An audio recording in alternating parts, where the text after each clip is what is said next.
जय हिंद साथियों, वंदे मातरम। उम्मीद है आप सभी इस लाइव क्लास से जुड़ गए होंगे।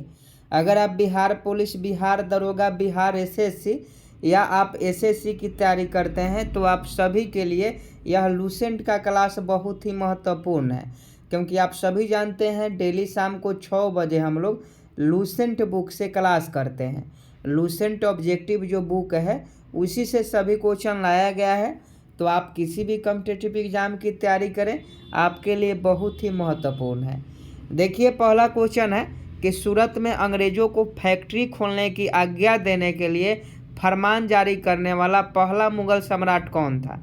एक का सही जवाब बताएं कि भारत में अंग्रेजों को फैक्ट्री खोलने की आज्ञा देने के लिए फरमान जारी करने वाला पहला मुगल सम्राट कौन था। तो एक का अगर आप ऑप्शन बी जहांगीर बता रहे हैं तो आपका बिल्कुल करेक्ट आंसर है। सूरत में अंग्रेजों को फैक्ट्री खोलने की आज्ञा देने के लिए फरमान जारी करने वाला पहला मुगल सम्राट जहांगीर था। तो ऑप्शन बी करेक्ट आंसर हो जाएगा। नेक्स्ट प्रश्न का सही जवाब 2 नंबर बताएं कि मुगल काल में मौलिम क्या था। क्वेश्चन पूछा जाता है कि मुगल काल में मौलिम क्या था, जल्दी से छाप दीजिए। तो देखिए, 2 का ऑप्शन डी एक जहाज का कर्मचारी। मुगल काल में मौलिम क्या था, तो एक जहाज का कर्मचारी था। तो 2 का ऑप्शन डी बिल्कुल करेक्ट हो जाएगा। आगे देखिए 3 नंबर कि वैदिक ग्रंथों के भाष्यकर सायन को किसका आश्रय प्राप्त था। 3 का सही जवाब बताएं। वैदिक ग्रंथों के भाष्यकर सायन को किसका आश्रय प्राप्त था। तो 3 का अगर आप ऑप्शन सी विजयनगर राजाओं का बता रहे हैं तो आपका बिल्कुल करेक्ट आंसर है। देखिए, कुछ लोग क्वेश्चन में कंफ्यूज होंगे क्योंकि लूसेंट का क्वेश्चन है और लूसेंट बुक से अगर आप तैयारी नहीं करते हैं तो लाजमी है कि कन्फ्यूजन होना ही होना है। तो इसलिए ध्यानपूर्वक पढ़ें और 3 का सही जवाब बताएं कि वैदिक ग्रंथों के भाष्यकार सायन को किसका आश्रय प्राप्त था। तो ये विजयनगर राजाओं का आश्रय प्राप्त था। 4 नंबर क्वेश्चन देख लीजिए। दिल्ली में पुराना किला के भवनों का निर्माण किया था। आपको बताना है कि दिल्ली में जो पुराना किला है उसके भवनों का निर्माण किसने किया था। 4 का सही जवाब बताएं। I am waiting for your answer. तो देखिए, 4 का अगर आप ऑप्शन सी शेरशाह सूरी बता रहे हैं तो आपका बिल्कुल करेक्ट आंसर हो जाएगा। दिल्ली में पुराना किला के भवनों का निर्माण किसने किया था, शेरशाह सूरी ने किया था। आगे देखिए 5 नंबर प्रश्न है कि सर एडविन अर्नाल्ड की पुस्तक the light of the Asia आधारित है। आपको बताना है कि the light of the Asia जो पुस्तक है वह किस पर आधारित है। तो फटाफट बताइए। तो ललित विस्तार पर आधारित है। The light of the Asia पुस्तक जो है ललित विस्तार पर आधारित है। तो 5 का ऑप्शन भी करेक्ट आंसर हो जाएगा। नेक्स्ट प्रश्न 6 नंबर देख लीजिए और सही जवाब बताएं कि कालसी किसके लिए प्रसिद्ध है। 6 नंबर प्रश्न का फटाफट सही जवाब बताइएगा कि कालसी किसके लिए प्रसिद्ध है।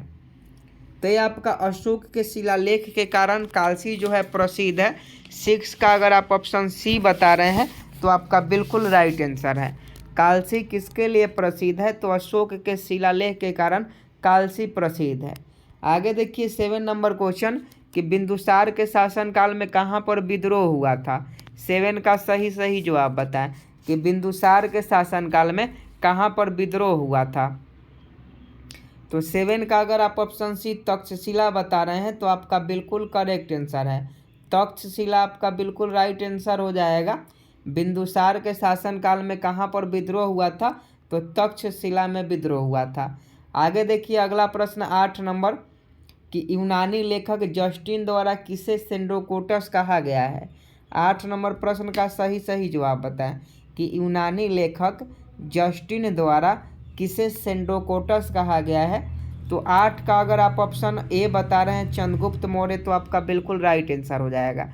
यूनानी लेखक जस्टिन द्वारा किसे सेंड्रोकोटस कहा गया है, चंद्रगुप्त मौर्य को। तो 8 का ऑप्शन ए करेक्ट हो जाएगा।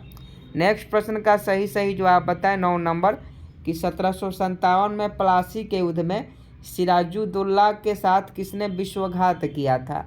फटाफट 9 का सही जवाब बताएं। आप सभी को मालूम होगा कि प्लासी का युद्ध कब हुआ था, तो प्लासी का युद्ध 1757 में हुआ था, और 1757 में प्लासी के युद्ध में सिराज उद दौला के साथ किसने विश्वासघात किया था, तो ये आपका मीर जाफर ने प्लासी के युद्ध में सिराज उद दौला के साथ विश्वासघात किया था। 10 का सही जवाब बताएं कि दक्षिण अफ्रीका में रहने की अवधि में महात्मा गांधी ने निम्न में से किस पत्रिका का प्रकाशन किया। जब महात्मा गांधी दक्षिण अफ्रीका में थे तो किस पत्रिका का प्रकाशन किया, तो ये जो पत्रिका था इंडियन ओपिनियन था। महात्मा गांधी ने दक्षिण अफ्रीका में जब वो रह रहे थे उस समय वहाँ पे इंडियन ओपिनियन नामक पत्रिका का प्रचलन किया। 11 का सही जवाब बताएं कि एक जीवधारी के रूप में पृथ्वी का वैज्ञानिक नाम क्या है। 11 का सही जवाब बताएं। I am waiting for your answer कि एक जीवधारी के रूप में पृथ्वी का वैज्ञानिक नाम क्या है, तो ये ग्रीन प्लैनेट है। एक जीवधारी के रूप में पृथ्वी का वैज्ञानिक नाम ग्रीन प्लैनेट है। आगे देखिए कि भारत के निम्नलिखित भौमिकीय शैल क्रमों में से किसमें लौह अयस्क का समृद्ध भंडार पाया जाता है। क्वेश्चन लूसेंट का है तो ध्यान से पढ़िएगा, तब सही जवाब बताइएगा कि भारत के निम्नलिखित भौमिकीय शैल क्रमों में से किसमें लौह अयस्क का समृद्ध भंडार पाया जाता है। तो 12 का अगर आप ऑप्शन डी धरवार क्रम बता रहे हैं तो आपका बिल्कुल करेक्ट आंसर हो जाएगा। 12 का D will be right answer है। आगे देखिए 13 नंबर कि मलक्का जल संयोजक में आने जाने की सुविधा है। फटाफट 13 का सही जवाब बताएं कि मलक्का जल संयोजक में आने जाने की सुविधा है, तो हिंद महासागर से चीन महासागर तक। मलक्का जल संयोजक में आने जाने की सुविधा हिंद महासागर से चीन सागर तक है। आगे देखिए 14 नंबर की निम्नलिखित में से कुलगाड़ी में कौन सी क्रिया संपन्न होती है। आपको बताना है कि निम्नलिखित में से कुलगाड़ी में कौन सी क्रिया संपन्न होती है, तो ये आपका सोना खनन। कुलगाड़ी में सोना खनन की क्रिया संपन्न होती है। आगे आपको बताना है कि निम्नलिखित में कौन सी जोड़ी देश और राजधानी सुमेलित नहीं है, तो 15 का सही जवाब बताना है। तो देखिए सबसे पहले चीन की जो राजधानी है बीजिंग है, सही है। थाईलैंड की राजधानी बैंकॉक है। ऑस्ट्रेलिया की राजधानी वियना है। लेकिन जापान की राजधानी टोक्यो है, तो जापान की राजधानी टोक्यो होना चाहिए था, तो यहाँ क्योटो है, इसलिए आपका सुमेलित नहीं है। तो 15 का ऑप्शन बी आपका बिल्कुल करेक्ट आंसर हो जाएगा। नेक्स्ट प्रश्न देख लीजिए 16 नंबर, अधोलिखित में कौन शीत महासागर धारा नहीं है। 16 का सही जवाब आपको बताना है कि अधोलिखित में कौन शीत महासागर धारा नहीं है। तो 16 का अगर आप ऑप्शन डी अगुलहास बता रहे हैं तो आपका बिल्कुल राइट आंसर है। अधोलेखित में अगुलहास जो है शीत महासागर धारा नहीं है, तो ऑप्शन डी करेक्ट आंसर हो जाएगा। 17 का सही जवाब बताएं निम्नलिखित में से कौन बाल्कन देश नहीं है। बाल्कन देश आपको बताना है कि निम्नलिखित में से कौन बाल्कन देश नहीं है। तो 17 का अगर आप ऑप्शन डी ऑस्ट्रिया बता रहे हैं तो आपका बिल्कुल राइट आंसर है। ऑस्ट्रिया जो है बाल्कन देश नहीं है। आगे देखिए 18 नंबर कि अंतर्राष्ट्रीय दिनांक रेखा जिसे इंटरनेशनल डेट लाइन कहते हैं, तो अंतर्राष्ट्रीय दिनांक रेखा खींची जाती है। 18 का सही जवाब बताएं कि किससे होकर अंतर्राष्ट्रीय दिनांक रेखा खींची जाती है। तो देखिए 18 का अगर आप ऑप्शन सी प्रशांत महासागर से होकर बता रहे हैं तो आपका बिल्कुल करेक्ट आंसर है। अंतर्राष्ट्रीय दिनांक रेखा प्रशांत महासागर से होकर खींची जाती है। नेक्स्ट प्रश्न 19 का सही जवाब बताएं कि निम्नलिखित में से किसे भारत के राष्ट्रपति बनने से पहले भारत रत्न पुरस्कार मिला था। फटाफट 19 का सही जवाब बताएं कि निम्नलिखित में किसे भारत का राष्ट्रपति बनने से पहले भारत रत्न पुरस्कार मिला था। तो ये आपका 19 का option D doctor S Radhakrishnan हो जाएंगे। डॉक्टर एस राधाकृष्णन जो थे वो राष्ट्रपति बनने से पहले उन्हें भारत रत्न पुरस्कार मिला था। तो 19 का ऑप्शन डी सही जवाब हो जाएगा। आगे देखिए 20 नंबर की सर्वोच्च न्यायालय में यदि कोई व्यक्ति जाता है तो वह आवेदन करेगा। फटाफट 20 नंबर सही जवाब बताएं कि सर्वोच्च न्यायालय में यदि कोई व्यक्ति जाता है तो वह आवेदन करेगा, तो वह अंग्रेजी भाषा में आवेदन करेगा। अगर कोई व्यक्ति सर्वोच्च न्यायालय में जाता है तो वहाँ जो आवेदन करेगा, एप्लीकेशन देगा, अंग्रेजी भाषा में देगा। आगे देखिए 21 नंबर के निम्नलिखित में कौन सा कार्य निर्वाचन आयोग के कार्य क्षेत्र में नहीं आता है। तो ये आपका भारत के प्रधानमंत्री का चुनाव करना, भारत के पीएम कौन बनेंगे इसका चुनाव करना निर्वाचन आयोग के कार्य क्षेत्र में नहीं आता है। ये लोकसभा के जो भी सदस्य होते हैं वो लोग भारत के प्रधानमंत्री का चुनाव करते हैं, या जो जिनकी पूर्ण बहुमत होती है वो उनकी पार्टी चुनाव करती है। तो ऑप्शन ए हो जाएगा। आगे देखिए 22 नंबर क्वेश्चन कि राज्य का राज्यपाल अपने पद पर कब तक बना रह सकता है। फटाफट सही जवाब बताइएगा कि राज्य का राज्यपाल अपने पद पर। तो 22 का देख लीजिए, राष्ट्रपति का प्रसाद पर्यंत बना रहता है। राज्य का राज्यपाल अपने पद पर राष्ट्रपति के महिमा के ऊपर निर्भर करता है। अगर राष्ट्रपति चाहे तो उस राज्यपाल को हटा भी सकती है। आगे देखिए निम्न कारणों में कौन कारण भारत में प्रति व्यक्ति वार्षिक आय में धीमी बढ़त के लिए मुख्य रूप से उत्तरदायी रहा है। 23 का सही जवाब बताएं कि निम्न कारणों में से कौन सा कारण भारत में प्रति व्यक्ति वार्षिक आय में धीमी बढ़त के लिए मुख्य रूप से उत्तरदायी रहा है। तो 23 का ऑप्शन भी मूल्यों में भारी बढ़त। मूल्यों में भारी बढ़त आपका बिल्कुल राइट आंसर हो जाएगा। आगे देखिए, नहीं, इसका सही जवाब तीनों हो जाएगा। जनसंख्या में तेज बढ़त, मूल्यों में भारी बढ़त, कृषि और औद्योगिक क्षेत्रों में विकास की धीमी गति। तो कूट से था, तो इसका सही जवाब ऑप्शन बी 1, 2, 3 हो जाएगा। आगे देखिए, भारत में पूंजी निर्माण के आंकड़े एकत्रित करने का काम कौन करता है। 24 का सही जवाब बताए। क्वेश्चन आपके मोबाइल स्क्रीन पर कि भारत में पूंजी निर्माण के आंकड़े एकत्रित करने का काम कौन करता है। तो ये आपका भारतीय रिजर्व बैंक और केंद्रीय सांख्यिकी संगठन करता है। भारतीय रिजर्व बैंक और केंद्रीय सांख्यिकी संगठन करता है। भारत में पूंजी निर्माण के आंकड़े एकत्रित करने का काम भारतीय रिजर्व बैंक और केंद्रीय सांख्यिकी संगठन करता है। आगे देखिए, जोखिम पूंजी से क्या तात्पर्य होता है। 25 का सही जवाब बताएं। तो जोखिम पूंजी का मतलब होता है नए उद्यमियों को उपलब्ध कराई गई दीर्घकालीन प्रारंभिक पूंजी। इसे जोखिम पूंजी के नाम से जाना जाता है। तो 25 का ऑप्शन भी सही जवाब हो जाएगा। 36 नंबर क्वेश्चन का सही जवाब बताएं कि भारत के निम्न पंचवर्षीय योजनाओं में से किसने सामाजिक न्याय एवं समानता के साथ समृद्धि पर बल दिया है। 26 का सही जवाब बताएं कि भारत के निम्न पंचवर्षीय योजना में से किसने सामाजिक न्याय एवं समानता के साथ वृद्धि पर बल दिया है। तो 26 का ऑप्शन सी हो जाएगा, 7वीं। ऑप्शन सी 7वीं आपका 7वीं पंचवर्षीय योजना बिल्कुल सही जवाब है, क्योंकि प्रथम पंचवर्षीय योजना तो कृषि के लिए हुआ था। आगे देखिए, निम्न में कौन सा जीव अंडज है। फटाफट 27 का सही जवाब बताएं कि निम्न में कौन सा जीव जो है अंडज है। फटाफट इस प्रश्न का सही जवाब बताएं। तो 27 का अगर आप ऑप्शन बी बता रहे हैं मेढक, तो आपका बिल्कुल सही जवाब है। निम्न में कौन सा जीव अंडज है, तो मेढक है। आगे देखिए, मनुष्य में कितनी जोड़ी कपाल तंत्रिकाएं पाई जाती है। ये क्वेश्चन कई बार करवाए हैं कि मनुष्य में कितनी जोड़ी कपाल तंत्रिकाएं पाई जाती है। तो मनुष्य में लगभग 12 जोड़ी, मनुष्य में 12 जोड़ी कपाल तंत्रिका जो है पाई जाती है। आगे देखिए, भोजन विषाक्तता का कारण क्या होता है। भोजन विषाक्तता का कारण क्या होता है। तो ये जो होता है सैल्मोनेला बैसिलाई। सैल्मोनेला बैसिलाई जीवाणु होता है, जिसके कारण भोजन जो है विषाक्त हो जाता है। भारी जल एक प्रकार का क्या होता है। तो देखिए, रिएक्टर में अगर पूछे कि रिएक्टर में भारी जल का क्या उपयोग है या भारी जल का क्या काम है, तो मंदक के रूप में काम करता है। भारी जल एक प्रकार का मंदक होता है। आगे देखिए, निम्नलिखित उड़ने वाले जीवों में कौन सा पक्षी वर्ग में नहीं आता है। तो देखिए, चमगादड़ जो है वो पक्षी वर्ग में नहीं आता है। चमगादड़ उड़ता है लेकिन ये पक्षी वर्ग में नहीं आता है।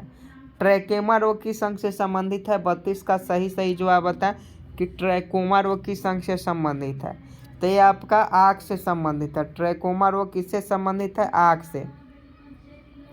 आगे देखिए, यदि ध्वनि तरंग हवा से पानी में अपवर्तित होती है तो निम्न में से कौन एक स्थिर आता है। तो ये आपका आयाम स्थिर आता है। यदि ध्वनि तरंगे हवा से पानी में परिवर्तित होती है तो निम्न में से उसका आयाम जो है स्थिर आता है। आगे देखिए, 34 नंबर की वाणिज्यिक मूल्य वाला कर्क किससे प्राप्त होता है। वाणिज्य मूल्य वाला कर्क किससे प्राप्त होता है, तो क्रेकर से। Crackers will be right answer. आगे देखिए, इकोलॉजी शब्द की रचना किसने की थी। 35 का सही जवाब बताएं कि इकोलॉजी शब्द का रचना किसने की थी।